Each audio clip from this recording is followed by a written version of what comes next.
Fala pessoal, boa tarde, tudo bem? Hoje eu quero gravar um vídeo sobre a Guerra dos 100 Anos, que na verdade durou 116 anos, todo mundo sabe disso, mas eu adoro sempre pontuar. Então vamos lá. Era a Europa medieval, cheia de reinos que se sobrepõem, o que se sobrepunham, né? Nobres com terras espalhadas por vários países e uma lógica feudal em que ninguém manda sozinho. A Inglaterra, por exemplo, controlava grandes territórios dentro da própria França, como a Aquitânia. E isso sempre gerou tensão, porque teoricamente o rei da Inglaterra era vassalo do rei francês por essas terras. Só que os reis ingleses não eram muito fãs dessa ideia. A faísca surge com uma questão de sucessão. Em 1328, morre o rei francês Carlos IV, sem deixar herdeiro homem. A França decide aplicar a lei sálica, que proibia a sucessão por linhagem feminina. Com isso, quem assume é Filipe VI, primo do rei falecido. Só que o rei da Inglaterra, Eduardo III, era neto de um antigo rei francês, Filipe IV, por parte da mãe. E aí ele pensou: se eu sou neto direto e tenho direito de sangue, por que eu não posso ser rei da França? A França responde: porque sua linhagem, né, é por uma mulher e isso não vale, isso não conta de acordo com a lei sálica. E pronto, tá criado o estopim da guerra, né? Então, o Eduardo III não só rejeita Filipe VI, como começa a reunir aliados, fazer alianças com Flandres e questionar publicamente o direito do rei francês. Em 1337, Filipe VI confisca a Aquitânia e Eduardo III declara guerra. Começa ali a primeira fase do conflito. A parte inicial é marcada por grandes vitórias inglesas, em especial porque eles têm uma arma revolucionária para a época, o arco longo.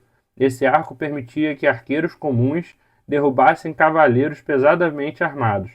As batalhas pareciam roteiros de cinema. Em Crécy, 1346, um exército inglês bem menor massacrara a cavalaria francesa, que ainda estava no modelo feudal de guerra. Cargas pesadas, nobres na linha de frente, pouco uso de infantaria móvel e por aí vai. Em Poitiers, 1356, os ingleses capturaram até o rei francês João II.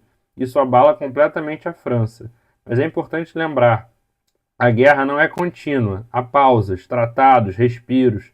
Em 1360, o Tratado de Bretigny dá uma trégua e concede enormes territórios à Inglaterra. Só que isso não resolve nada. A França, liderada por Carlos V, passa a reorganizar o reino, evitar batalhas abertas e apostar numa guerra de desgaste. E, pouco a pouco, recupera parte do território perdido. Essa segunda fase já mostra uma França mais madura militarmente. Aí vem a virada do século. A Europa está lidando com crises, fome, peste, conflitos internos, e a Inglaterra enfrenta problemas econômicos e revoltas internas, como a revolta dos camponeses em 1381. A França sofre com a loucura do rei Carlos VI, o que abre espaço para disputas internas entre duas facções poderosas, os Armagnacs e os Borguinhões, e essa divisão interna enfraquece a França profundamente e os ingleses percebem isso. É nesse cenário que aparece Henrique V, rei da Inglaterra, um líder extremamente competente. Ele desembarca na França com um exército bem preparado e vence de maneira espetacular em Azincourt, em 1415, e os franceses, mais uma vez, insistem em cargas de cavalaria em terreno lamacento e são destruídos pelos arqueiros ingleses. Essa derrota permite a Henrique V exigir um tratado que, na prática, colocava a França sob tutela inglesa. Em 1420, o Tratado de Troyes declara que Henrique V seria herdeiro do rei francês Carlos VI. A França parecia perdida. E é nesse momento de desespero que surge uma das figuras mais emblemáticas da história moderna europeia, da história europeia como um todo, a Joana d'Arc, uma camponesa adolescente que afirma receber mensagens divinas orientando-a a salvar a França. No contexto da época, uma mulher liderar exércitos era algo inimaginável, mas Joana consegue convencer o Delfim,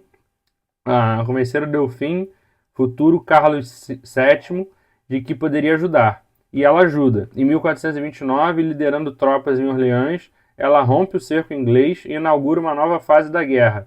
A presença dela não é apenas militar, é psicológica. Ela devolve moral, unidade e propósito a um país dividido. A coroação de Carlos VII em Reims é muito simbólica. É como se a nação francesa renascesse. Mesmo capturada e executada pelos ingleses em 1431, Joana deixa um legado tão forte que se torna mártir e depois santa. A partir daí, a França entra em sua última fase da guerra com uma máquina militar renovada. Carlos VII moderniza seu exército, reduz o poder dos nobres guerreiros, cria unidades permanentes e começa a recuperar cidade por cidade. Enquanto isso, a Inglaterra está enfraquecida por crises internas. Em 1453, a França conquista Bordeaux e a guerra termina de fato. A Inglaterra mantém apenas Calais por mais um século, mas seu projeto de controlar a França está enterrado. E no balanço geral, a guerra redefiniu práticas militares.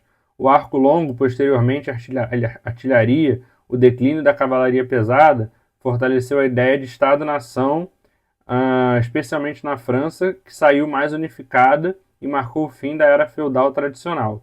É impressionante como, mesmo durando 116 anos, esse conflito tem uma coerência narrativa.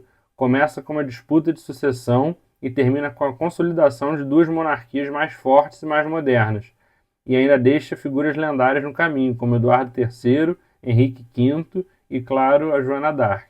Esse é o grande arco da Guerra dos 100 Anos.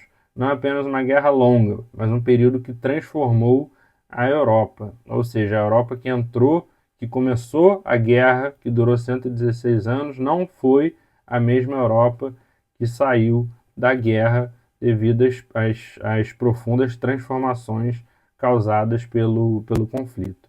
E é isso, pessoal. Espero que vocês tenham gostado. Muito obrigado e até a próxima.